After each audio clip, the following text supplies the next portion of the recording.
The 9 profound heaven scriptures that he got accidentally seemed to record some spiritual things. That kind of treasure that contains spiritual energy is of great benefit to people. He wanted to know if such a treasure could really be found in the world, so he agreed and said, "Okay, I can accompany you." Warnya said, "Thank you, Mr. Charlie, I will pick you up at 8 o'clock tomorrow morning." "It is good." After hanging up the phone, Charlie also thought to himself, "Regal feng shui. This kind of antiques that can calm the nerves and seek good fortune and avoid evil is highly praised by the rich. You can contact them more in the future to see if there is any chance." Early the next morning, Warnya drove to pick up Charlie on time. After Charlie got in the car, Warnya said, "Mr. Charlie, I'm going to buy this ancient jade today, as well as a few other people in Orus Hill are interested. I am afraid the competition will be very fierce." Charlie nodded and said lightly, "It doesn't matter if there are many people or few people. The main thing is to see how things are. If things are good, you shouldn't be afraid of people. I believe in Miss Song's strength. If you really want to get a treasure, don't stop yourself." Warnya smiled slightly and said, "Mr. Charlie, as the saying goes, there are mountains outside the mountains, and people outside the mountains. Just in Orus Hill, this 1/3 of acres will hide dragons and crouching tigers. I don't know how many people are better than me." Charlie pretended to be surprised and asked, "No? Isn't the Song family the largest family in Orus Hill?" Warnya smiled and said, "That's just the surface, let's not talk about anything else. Take the new chairman of the Emgrand Group as an example. The Emgrand Group will top our entire Song family. The strength of this person is truly unfathomable."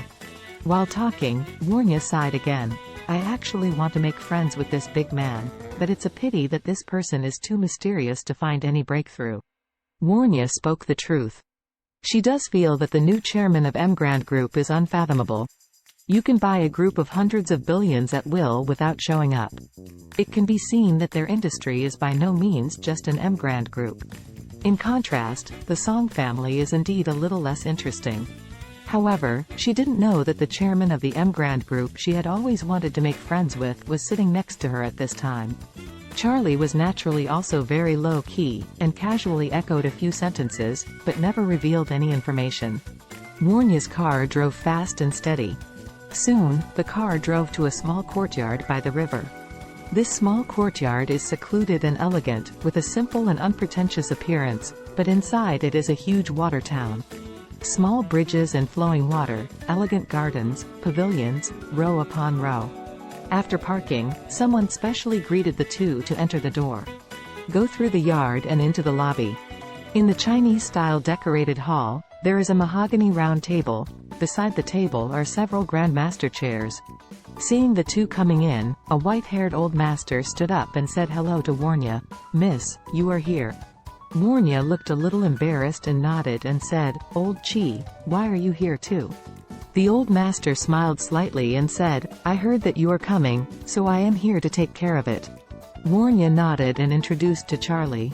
Chi is always the appraiser of our Song family. He is sent by the family, so he should be afraid of making mistakes. Charlie nodded. She was too young, and the Song family was not worried. Old Chi glanced at Charlie, his face was a little disdainful, and said, "This is the appraiser invited by the eldest? Is so young, have you learned appraisal?" Next to him, a middle-aged man with a blue complexion sneered and said, "Looking for such a hairy boy to hold his hands? Is there no one in the Song family? Would you like me to lend you some appraiser?" "Ha ha ha ha." Warnya's face became cold, and she said, "Tai Lai Li, this is Orus Hill, not your Haicheng. It's not your turn to speak up here." Tai Lai shrugged, and said indifferently, "The little girl from the Song family has a big temper." "Okay." A middle-aged man sitting at the east of the round table frowned. "It's all for business, not for quarrels, all calm down. And this young man, let's sit together." Warnya snorted before sitting down slowly. Charlie also took a seat, and then Warnya leaned in his ear and whispered, "The one called Tai Lai before is the richest man in Haicheng. Next to him is Guo Ming, a very powerful feng shui master. The one who spoke just now is Qin Gang. The head of the Chin family in Orus Hill, their family is the closest. Charlie only noticed that Tai Lai was sitting next to an old master in a turquoise Thompson suit. The old master was full of silver hair and had a sense of immortality. He kept his eyes closed all over his body, exuding an atmosphere that no one should get close to. He hadn't even opened his eyes after the two of them arrived. Speaking of this, Warnya shut up. Although Charlie was a little curious in his heart, he couldn't ask anymore.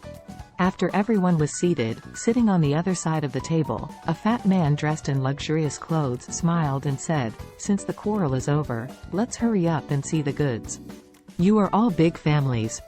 Stuff, there is no need to struggle for too long." Chin Gang snorted coldly, and said, "As long as this thing is really like what you said, it can adjust feng shui, calm and concentrate, I really don't care about the billion self."